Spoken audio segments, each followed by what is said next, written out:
Break के बाद आप सबका इस्तकबाल करती हूँ। सीआरपीएफ की 130 बटालियन ने डाटसूरा त्राल में एक मेगा मुफ्त मेडिकल कैंप मुनाकिद किया।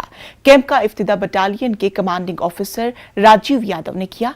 इस मौके पर डीएसपी अवंतीपोरा जावेद लोन के अलावा दीगर मौजूद रहे।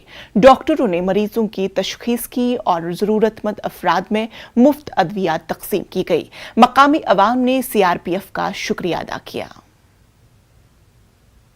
पहले कभी इस तरह का फ्री मेडिकल कैंप सीआरपीएफ द्वारा नहीं लगाया गया स्कूल में, तो इसलिए हम लोगों की पब्लिक की डिमांड पर हम आ गए हैं। ये अपने डॉक्टर्स को और अब दवाइयों को लेकर, जिससे कि जो आवाम है, जो पब्लिक है, उसके जो छोटी मोटी बीमारियां होती हैं उनका इलाज हमारे डॉक्टर साहब कर सके और फ्री में दवाई उनको दे सके। जिले पुलवामा के संगरोनी इलाके में अचानक रिहायशी इलाके में रीछ नमूदार हुआ। रीछ ने मोहम्मद यूसुफ कालिस नामी शख्स पर हमला कर दिया। बताया जा रहा है कि आज सुबह मोहम्मद यूसुफ अपने घर से कुछ ही दूरी पर घास काट रहा था।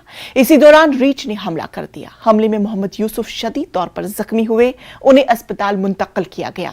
जख्मी यूसुफ की हालत अब मुस्तहकम बताई जाती है। इस वाक़े से पूरे इलाके में खौफ का माहौल देखा जा रहा है। बालू आया उधर से, उसने पकड़ा, 2-3 दाब कड़ा, बाद भाई आया, उसने मुझे छुड़ाया, फिर भाग गया। फिर आप लाया एम्बुलेंस में, किलर अस्पताल में, उधर से दवाई लाया। अच्छा, अब आप क्या चाहते हो?